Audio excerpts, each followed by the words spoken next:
teacher. You saw her earlier at StandupAcademy.net. She's done Riviera in Las Vegas.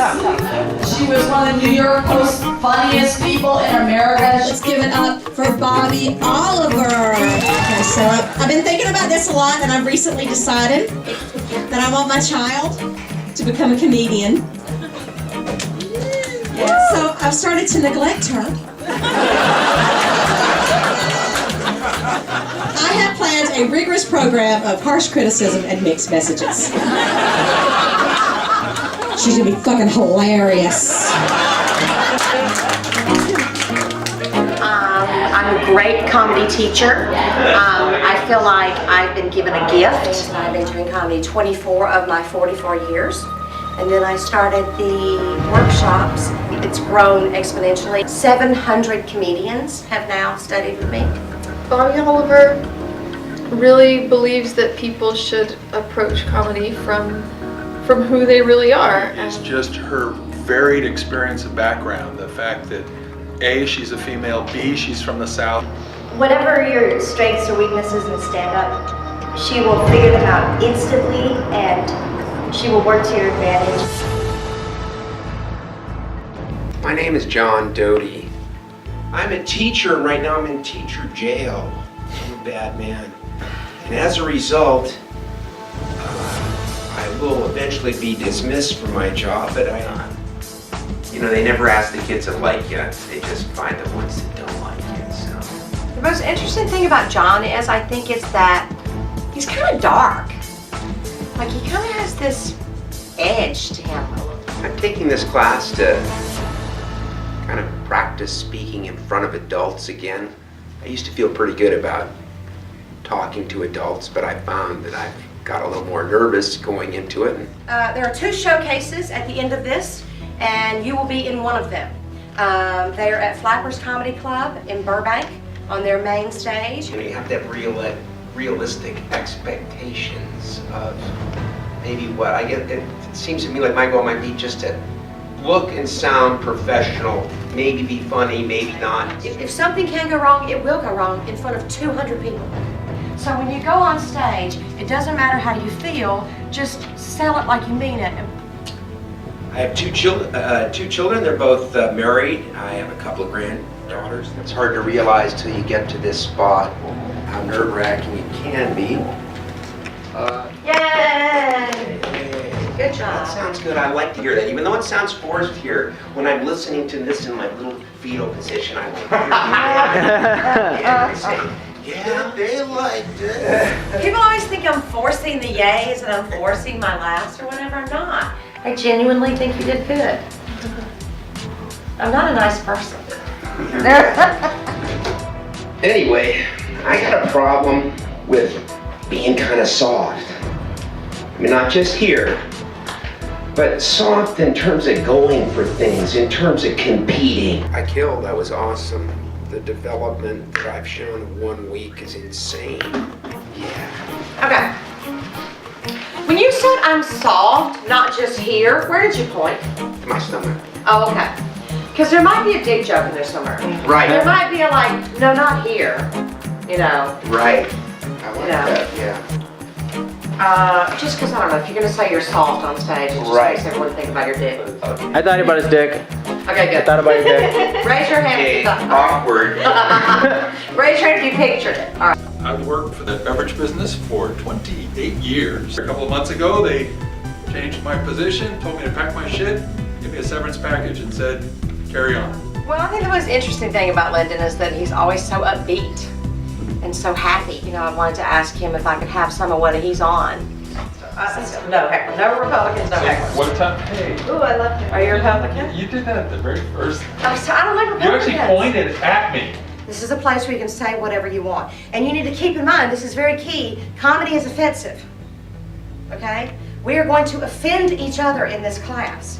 We are going to say things that irritate each other, to downright piss each other off. You use like examples like you could be like a guy or a girl. You use an example and You're you gonna play say around and something or you could be a Republican. I thought, how did I just get pointed at? Are you a Republican? Yes, of course. What do you mean, of course? Of course. Because you're white? You're a white male? Right, I was the older white male and you pointed right at me. You said, well, Republican. I'm looking at you as older.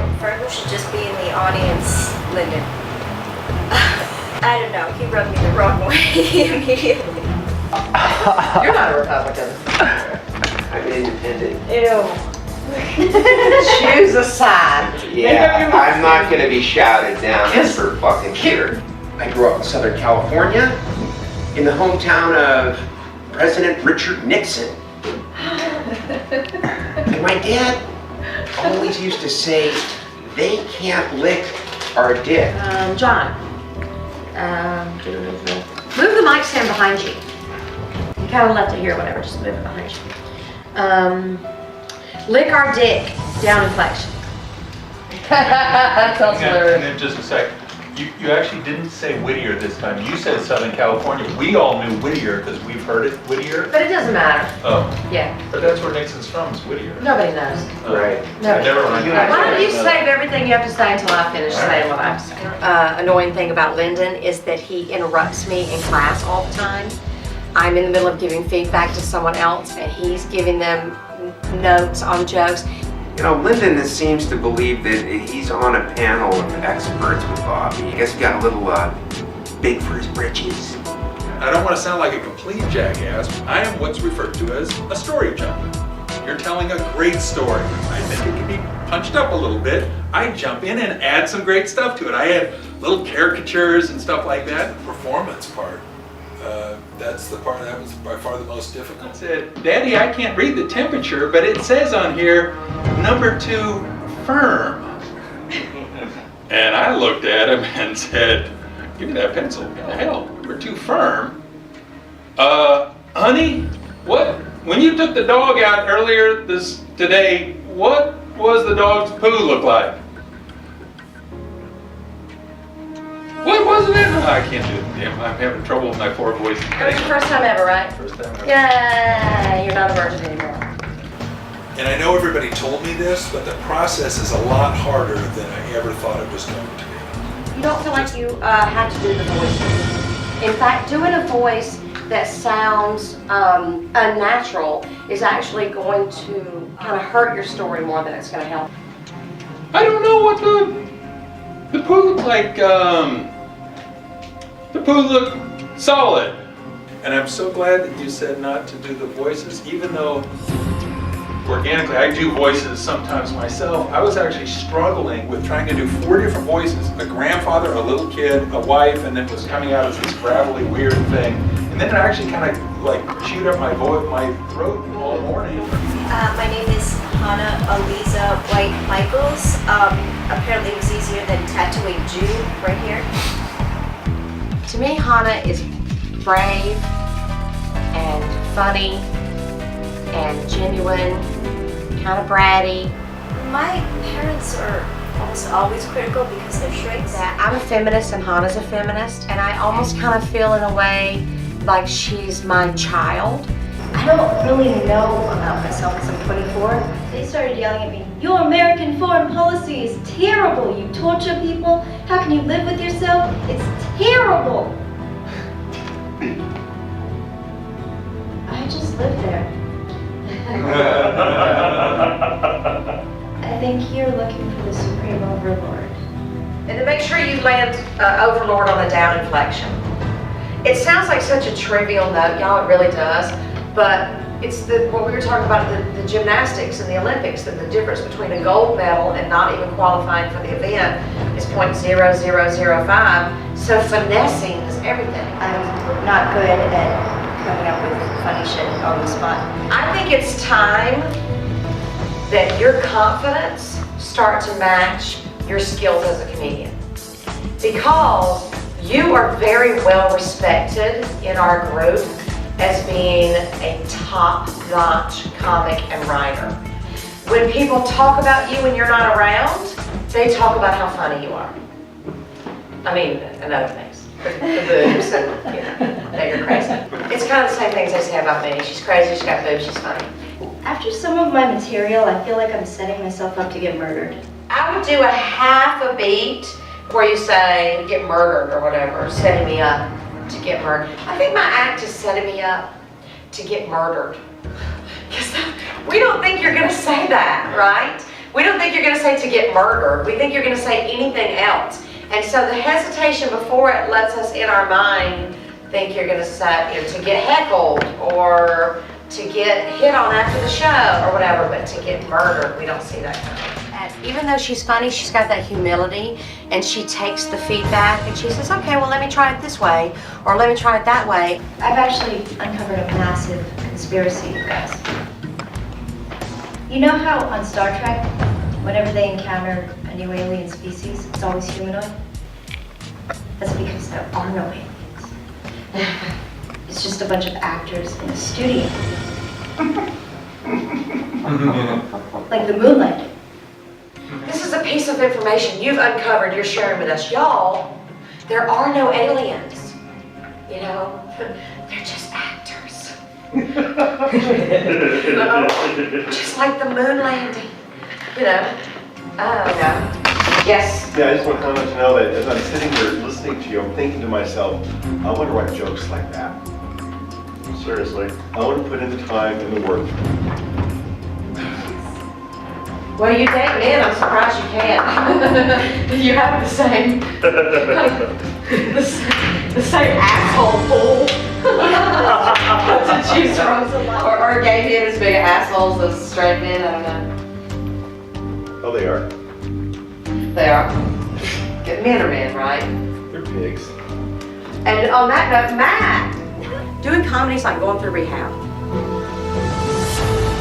It will drag all of your demons out of you, kicking and screaming. Well, my name is Tim Alexander. I'm happy to be here. Tim's had an interesting life.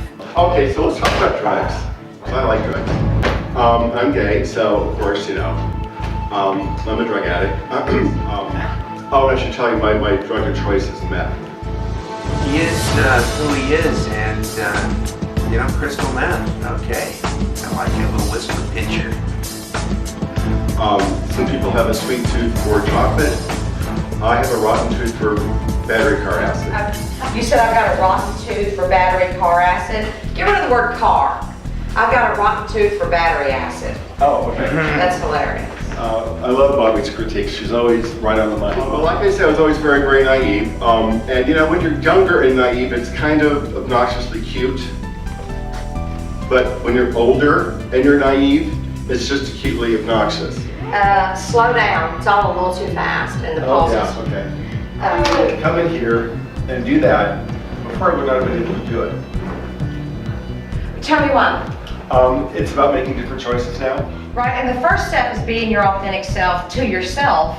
Everyone who's gone through the workshops has gotten a rubber chicken keychain.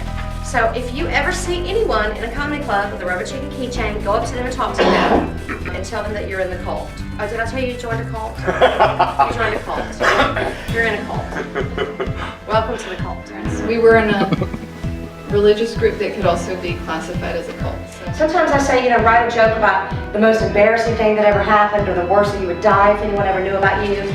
And if you can go on stage and tell 100 people, do it. For those of you who've never had the pleasure of being in a cult, one of the main characteristics of cults is an obsessive amount of rules. I have some, kind of rules in this class. So the number one is that we don't do props. And it's like I said, it's your choice. If you go on stage with a prop, I'm not going to push you to the ground and take your pride from your hand and beat you with it or anything. I may silently resent you. I was so scared to go up. I'm someone off the street who hasn't done comedy. I lived in Brazil till I was 15. Oh, cool. My parents were missionaries, so I traveled around preaching Jesus I Christ. think the most interesting thing about Belle is that you wouldn't know her upbringing if she didn't tell you. And like the Catholics, my parents didn't believe in, oh, I already did this one, I think. I want Belle to incorporate some of the breathing and the meditation to handle some of that stage fright so that she can discover that facing your fear makes you stronger. Because my parents were they were in a radical Christian cult. In this cult, people had open marriages. And they also didn't believe in using condoms. So, I have a half-black sister. Did you say interracial marriage? They're into interracial marriage? No, they just had an open marriage, basically. Oh, you said an open marriage. And also my dad had 2 wives at the time, but my mom could sleep with whoever, he could sleep with whoever, she could sleep with whoever, and they didn't believe in condoms either. Mm-hmm. So, 2 of my sisters have dads that they didn't know who they were kind of growing up. And so when you said your dad had 2 wives, was this something that your mom knew? Oh, is it like a polygamous Oh, yeah, situation? yeah. Okay, so maybe you could talk about that too. I mean, you don't necessarily have to. To me, Bella's someone who overcame a lot really young and was in a very bizarre, challenging situation and lifestyle. I think once she processes that part of it, now she's free to really get in there. And in our cult, because Satan carried a pitchfork, we weren't allowed to eat with forks, which became a problem. It was like, I have to get rid of all my stuff. I have to sell Jesus paraphernalia for 9 hours a day, live in a commune with a bunch of other people. But did you just say no forks? The main thing, y'all know what I'm gonna say, slow down. Because when you come up here, you kind of have an out-of-body experience. And your heart rate kind of goes through the roof. And right now it's coming off a little bit like you did cocaine before class. So what you want to do is you want it to come off like you smoked a joint before class. And if you want to meet before. Okay. I'm engaged. Yes, I gazed upon Belle, the dark recesses of my mind. My fiance was the person who told me that I should take this class. Growing up in a cult, I was hoping maybe, there'd be some residual damage that might benefit me in some way. Guys, there's a yoga class going on next door. I keep trying to get your attention. Be quiet. So, today is the last day of class. Oh, yay. Oh. I was freaking out about the show already. Having nightmares. After you forget everything you're saying. I am. It takes a lot of guts to get on stage in front of people and do comedy, seriously. The worst thing that can happen to me tonight is that I get cotton mouth so bad that my lip sticks up here. Okay, hi. I'm feeling right now excited, a little bit terrified. Welcome, Flappers. Thanks for being here. I did include that joke about random drug testing. It kind of threw me off. And back then, all my friends were so concerned about random drug testing in the workplace. I had an interview once, and the lady asked me how I felt about that. I said, I think that's a good thing. But I have one question. Do you guys actually just randomly select, or do I ever get to choose which drug I'm testing? When I got my first laugh tonight, it was just relief. Like, oh, okay. They're listening. The day she found out she was having twins, she was so depressed, she couldn't get out of bed for a week. And then she said, and when you were born, you were both boys. Clearly, she had her heart set on puppies. I think Tim was in a really good place, a really good headspace. One thing before I go, I've got to do this. I have to do this. Bit of advice. Heads up, guys, just so you know. When you go into a public bathroom and there's a guy behind the locked stall, he's not necessarily playing hard to get. And that's my court-ordered PSA. Thank you. I think Tim was really great. I think he embraced the pause, So of course I'm gonna like that. I rehearsed my lines, I got them in the cars, and did some breathing exercises. Bobbie recommends that, so. Hey, clappers, what's going on tonight? Isn't this a special occasion? I suppose the worst thing that could happen would be to totally blank me and fumble around. Not really worried about not being funny, just as long as I look good. When I reached the age of reason, 7, my dad gave me the sex talk. John, don't play with it. It's not a toy. Looking back, it turns out he was right.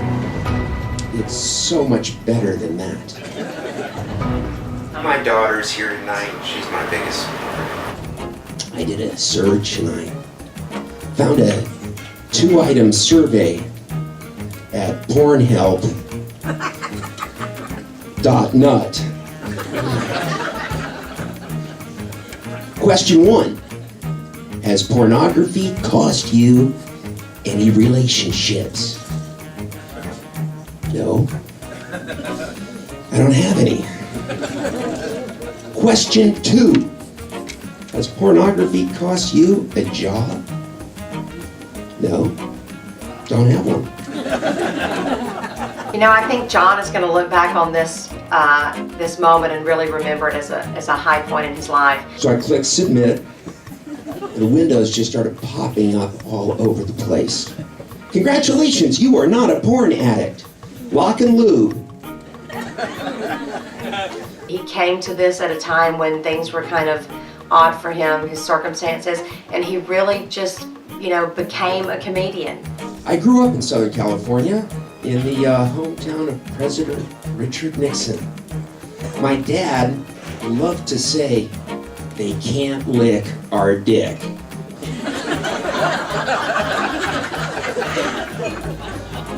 Now that made me feel a little bit weird because I'm Catholic.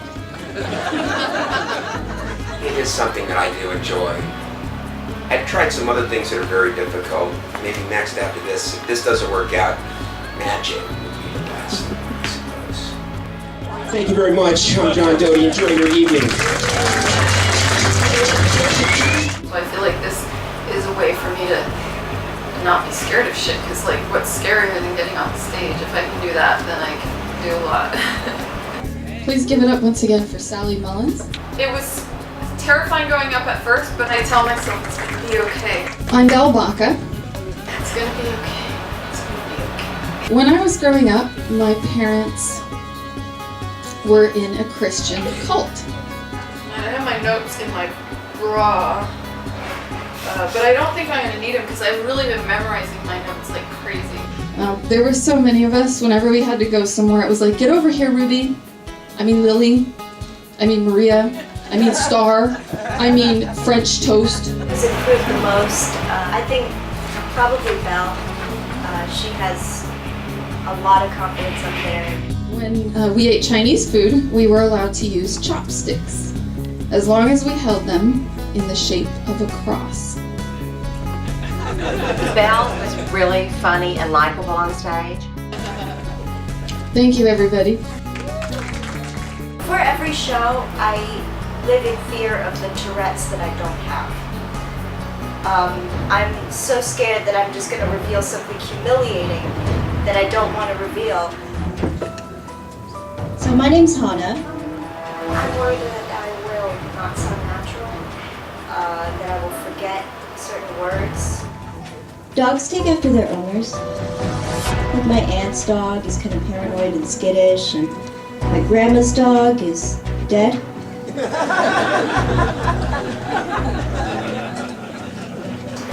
I felt pretty good when I got my first laugh. I was pretty relieved that this audience was capable of laughter. When guys find out that you can speak a foreign language, they always want you to say something sexy. I speak Hebrew. It is impossible to sound sexy in Hebrew. I've tried it. You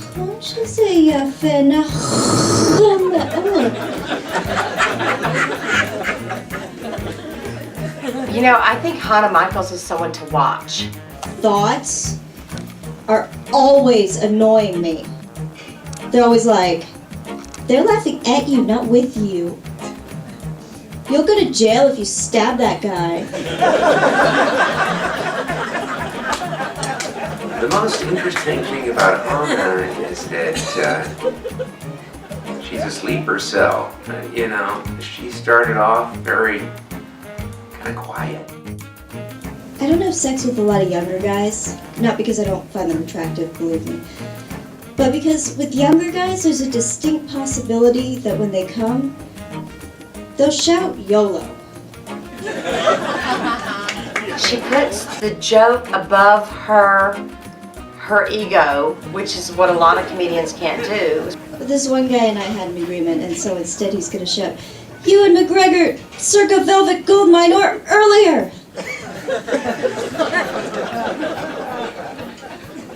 Hi, Mom and Dad. My parents saw me and walked out when I went to ask them how it went. Truth is, I've never had a guy say anything as bad as YOLO when he orgasms. The worst I've dealt with is fire photon torpedoes. I think Hannah did great in her showcase. I was really impressed with her. All right, thanks you guys. This is what I want to do. I'm looking forward to a very lucrative career. A lot of the people in my class said they didn't necessarily want to be a full-time comedian, but they wanted to go through the process. And that's the same with me. My name is Lyndon Thomas. I watch some of the other comics, and as they, kind of stutter a little bit, as is human nature, we all do, and then I start getting real nervous. And last night I was watching television. The first program I watched was Hoarders. It shows some big heavy-set guy hobbling around his crappy house with 27 of the exact same VCRs. For me, the writing part was actually fairly easy. Biggest Loser. So I'm thinking, if these shows just work together, they can fix all their problems. The only reason the meth user is at the intervention, he ran out of VCRs to sell. You let him loose in that hoarder's house. Problem solved. I really liked when I got my first laugh. So those hoarders in their crappy houses, they sleep on stacks of their precious TV guides. Why can't they hoard, like, good quality bedding? Or decent clothing? Or exercise equipment? Oh, I guess that show would be called Real Housewives of New Jersey. And he starts telling really old time, like the kind of joke where it's implied that like the man's the doctor and the woman's the nurse. You don't have to ask, it's just obvious to Lyndon. Oh, I'm such a shoe hoarder. I've got so many shoes. That was my New Jersey accent. Yes, you had the first part right. You're a whore. You apparently accept shoes as your currency. I can't imagine that's a sustainable business model. I didn't mind Lyndon too much. I guess we shared a bond. Older white guys. So, the Girl Scouts in our neighborhood are out selling the cookies right now. And those cookies are great. Everybody loves them, except they're extremely addictive. Here's what I do. I buy extras now and put them in the freezer for later. I was shocked that I was near the end because I just couldn't even remember doing the middle part. So if you want to score some do-si-dos and Thin Mints, I can hook you up out of my personal stash. But it won't be $4 a box. Oh no, they'll be $4.50. With that cash money, I'll be making it rain in the clubs. I don't remember a lot of it. So I assume it went fairly well. I know I wanted to go slower, but I can't really bring myself to go slower. And the worst place to go after the bars close, thank you very much, is Jack in the Box. He's right. It is. And I'll tell you why. Anybody in ordering those greasy ass tacos in the middle of the night has been drinking. A cop sees you with a full bag of those 2 for 99-cent tacos, they know you've been drinking a lot of Jägermeister and Red Bull. Too much Red Bull. A really annoying thing about Lyndon is that he never took any of my notes. He never takes my notes. If you guys want to play it safe when you leave here tonight, go to McDonald's. Because nobody cares about their food. That's it. Thank you guys very much. Sally, thanks Bobbie Oliver. You guys have been a great audience. Everybody come up here, let's take a picture. Thanks for coming out. Good night, everyone. I love y'all. It's been a great 8 weeks, and I hope to see some of you back here very soon.